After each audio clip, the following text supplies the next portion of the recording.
지난달 우리에겐 한류 연구가로 알려진 샘 리처드 교수가 한류 국제학술 대회를 위해 한국에 방문했었습니다. 사회학자인 리처드는 2018년 자신의 대학 강의에서 BTS가 누군지 모른다면 앞으로 세계에서 경쟁력이 없을 것이라며 한류의 인기를 예상한 영상이 화제가 되며 알려졌죠. 당시엔 아무도 믿지 않았지만 지금은 미국 어르신들까지 한류의 존재를 인식하고 있다면서 사실 소녀시대가 데뷔했을 때부터 이미 이렇게 될 거라는 걸 예상하고 있었습니다. 그리고 이번 월드컵에서도 드러난 한국이 제일 잘하는 어떤 능력을 본 리처드 교수와 그의 아내인 로리 멀비는 자신들이 옳았다고 했었는데요. 한번 자세히 알아보겠습니다. Let's start off with BTS. 5 years ago, I saw one of your lectures in terms of 5 years ago you noticed BTS, which was a relatively early aspect. Yeah, very much so. Of BTS. What did you see in BTS at the time? So I'm a musician. I started playing drums when I was 12, and I'm an amateur ethnomusicologist. So I listen to music from all over the world, including K-pop. I've been listening to K-pop for 20 years. And I was waiting for a K-pop group that was going to really explode onto the global stage. So back in the day, Girls' Generation, there were different bands that I thought, okay, this is going to be big.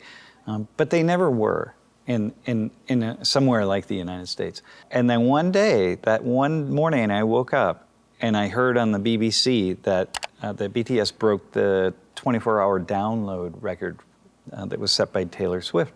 And I sat up in bed and I said, this is it, this is the band. And I had heard of BTS, I'm sure I had listened to BTS, but I went into class that day and I said, okay, now this is it, get ready. So, dude, 45 million in 24 hours. Taylor Swift's record was like 43 and a half. How many have never heard of this band? Never heard of them. You want to know who these guys are. BTS is the band, and you're going to know them. Your parents will know them. Your grandparents will know them. It's going to be the biggest pop group probably in the world. But at that lecture, you said that when you asked your students how many knew about BTS, only 5 raised their hand. Yeah, 5 or 6 or 7 or something, and nobody did. But a year later, I asked the same question, and about 2/3 of the class raised their hand. 그리고 올해 중순 BTS가 군입대와 관련해서 논란이 된 적도 있었죠. 그동안 누차 군입대를 약속해왔음에도 세계적인 인기 때문에 영국 가디언에서는 한국이 분열됐다라는 말과 함께 병역법 개정 논의까지 나오는 상황이 벌어졌었는데요. 리처드 교수는 어떤 생각을 가지고 있었을까요? So, have you heard the fact that BTS is now going to the military? Yes.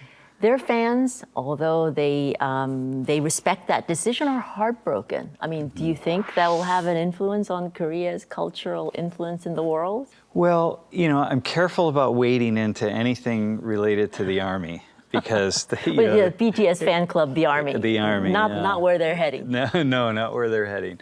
Because one never knows what you might say that would disrupt the army or anger them. But there's a degree to which, from the outside, many people associate Hallyu and the Korean wave with BTS, and in some ways only with BTS.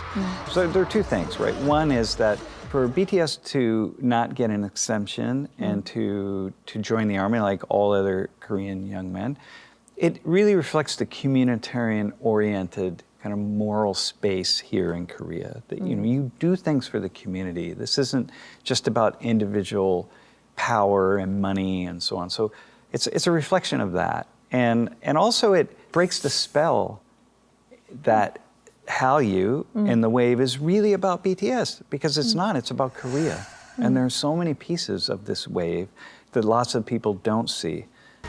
And so I think, for me, I think it's a really good thing.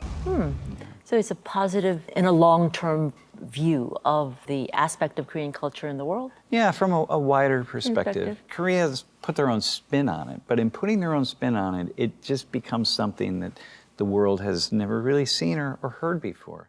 이러한 공동체 지향적 도덕관은 리처드 교수가 한국이 성장할 수 있었던 가장 큰 이유 중 하나로 언급하기도 했었습니다. 개인에게 최고의 이익을 주는 결정을 택하기보다 다른 사람을 배려하는 결정을 택하는 것이 한국이 지향하는 도덕관인데요. 예를 들어 코로나19가 창궐하는 시기에도 개인주의적 도덕관 지향성이 큰 미국의 경우 사람들이 자신의 편리를 조차 마스크를 착용하지 않겠다는 시위대까지 나타나곤 했었지만 한국에서는 다른 이를 배려하는 마음에서 대부분 마스크를 착용했었죠. 이러한 도덕관이 위기 상황에서 강점으로 작용되어 국가적으로 어려움이 닥쳤을 때 이를 헤쳐나갈 수 있다는 것입니다. 그리고 이러한 공동체 지향적인 성향의 가장 큰 특징은 단결력이라고 할 수 있습니다. 한국인의 단결력은 샘 리처드 로리 멀비 부부가 기후위기 문제를 해결하는 실마리가 한국에 있다며 올인하는 가장 큰 이유로 꼽기도 했는데요. 한국 특유의 단결력은 월드컵에서도 볼 수 있습니다. 대표적으로 길거리 응원이 있습니다. 수많은 사람들이 모두 하나가 돼 응원을 벌이는 모습은 2002년에 세계 축구 팬들의 주목을 받았고 피파에서는 공식적으로 팬페스트라는 행사를 기획하고 관객을 모아 길거리에서 응원을 진행했는데요. 이후 현재까지 세계 각지에서 길거리 응원은 이제 흔한 풍경이 되었죠. 여러분 혹시 최근 한국 음악을 들으면서 다 비슷하다는 생각 안 해보셨나요? K-팝의 인기가 올라감에 따라 이를 듣는 비율도 훨씬 높아졌고 해외 네티즌들도 피로감을 느끼고 있다고 하는데요. 리처드 교수도 마찬가지였습니다. And I think it's very similar with K-drama and K-film and just the nature of the storytelling that is done. But the criticism K-pop gets is that it is very cookie cutter. I mean, it's like something you would make in a factory that all the K-pop groups sort of sound the same and they are, all trained in the same way. And, there have been many stories about this kind of factory-driven K-pop. What do you think? And I think for K-pop to continue, it's going to have to evolve in some ways because that's going to go away. The world's going to get tired of the same type of band. And the world, at some point in time, people around the world are not going to accept it. And what the people will turn their attention to is some new genre of music that is really a new kind of mixture. And maybe it comes out of Nigeria, or maybe it comes out of Turkey or Russia or somewhere. I don't know where it would come, but and that's going to be difficult because there's an entire industry that is built around producing these bands in this music. And it's really going to be difficult for dynamic ideas around the edges to get back to the center. 그리고 영화와 드라마에 대한 이야기도 하는데요.